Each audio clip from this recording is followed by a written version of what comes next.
Good evening প্রিয় ছাত্রছাত্রীরা, আবারও তোমাদের সকলকে আগন্তুক ইউটিউব চ্যানেলে স্বাগত জানিয়ে শুরু করছি আজকের আলোচনা। আজকের বিষয় দাম, যে ছোট গল্পটি আছে নারায়ণ গঙ্গোপাধ্যায়ের লেখা নবম শ্রেণীর, সেই গল্পের নামকরণের সার্থকতা। যে কোনো গল্প, পদ্য, ছোট গল্প, উপন্যাস সমস্ত কিছুরই একটা নামকরণ থাকে।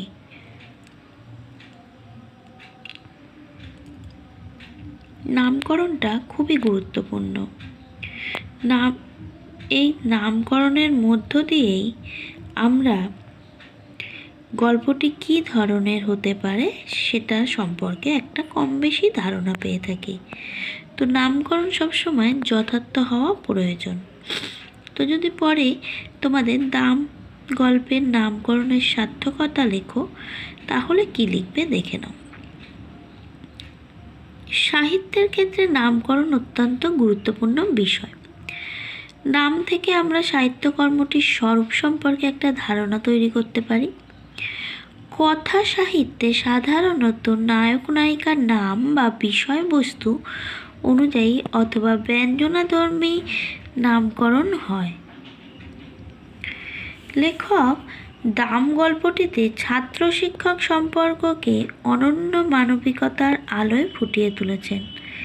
কাহিনীর কথক সুকুমার ও তার সহপাঠীদের কাছে স্কুলের অঙ্কের মাস্টারমশাই ছিলেন বিভীষিকা স্বরূপ। তাদের অঙ্কভীতিকে ছাপিয়ে যেত মাস্টারমশাইয়ের মারের ভয়। ম্যাট্রিকুলেশনের পর মাস্টারমশাইয়ের হাত থেকে মুক্তি পেলেও সেই ভয় সুকুমারকে বহুকাল তাড়া করে ফিরেছে।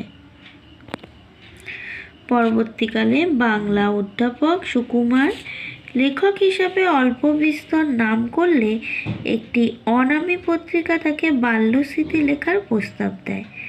সুকুমার অঙ্কের মাস্টারমশাইকে নিয়ে তার ছোটবেলার বিভীষিকাময় অভিজ্ঞতার কথা লেখেন সেই স্মৃতিকথায়। সঙ্গে ছিল লেখক সুলভ কল্পনার খাদ আর মাস্টারমশাইয়ের সমালোচনা। লেখাটির জন্য তিনি 10 টাকা পারিশ্রমিক পান। এর বহুকাল পর বাংলাদেশের একটি কলেজের বার্ষিক অনুষ্ঠানে যোগ দিতে গিয়ে পৌর সুকুমারের সঙ্গে হঠাৎ বৃদ্ধ মাস্টারমশাইয়ের দেখা হয়। সুকুমার জানতে পারেন তার লেখা অনামী পত্রিকায় সেই বাল্যস্মৃতিটি এখন মাস্টারমশাইয়ের সর্বক্ষণের সঙ্গী। ছাত্র তার কথা মনে রেখেছে, এটাই বৃদ্ধ মাস্টারমশাইয়ের গর্ব। ছাত্রের সমালোচনাকে তিনি উদার মনে সন্তানের অধিকার বলে মেনে নিয়েছেন। সুকুমার বুঝতে পারেন কৈশোরে তিনি শুধু শাসনের ভীতিকেই বুঝেছেন, কিন্তু তার পিছনে লুকিয়ে থাকা মাস্টারমশাইয়ের স্নেহের মনোভাবটি বুঝতে পারেনি। তাই মাস্টারমশাইয়ের পড়ানোয় হয়তো কিছু পদ্ধতিগত ভুল ছিল, কিন্তু তার নিষ্ঠার কোনো অভাব ছিল না। গুরু শিষ্য উভয়ের উপলব্ধির আলোয় এই কাহিনীতে উজ্জ্বল হয়ে উঠেছে। ছাত্র শিক্ষকের মানবিক সম্পর্ক যে আজ ও যুগের দিক থেকে খুবই সময় উপযোগী। সব শেষে প্যারায় সিদ্ধান্তে আসতে হবে। পৃথিবীতে এমন অনেক জিনিস আছে যাকে দাম দিয়ে কেনা যায় না, যেমন স্নেহ, ভালোবাসা, মমতার সম্পর্কগুলি। মাস্টারমশাইকে নিয়ে তার ছোটবেলার অভিজ্ঞতা বিক্রি করে সুকুমার 10 টাকা দাম পেয়েছিলেন। এটাই তাকে চরম আত্ম অনুশোচনায় ভোগে। মাস্টারমশাইয়ের উদ্দেশ্যে করা সমালোচনার দাম দিয়ে বিক্রি করা যায়, কিন্তু তার স্নেহ দাম দিয়ে কেনা যায় না। সব দিক আলোচনা করে বলা যায় যে গভীর ব্যঞ্জনাময় দাম নামটি এই কাহিনীর সঙ্গে যথার্থ এবং সার্থক। ঠিক আছে।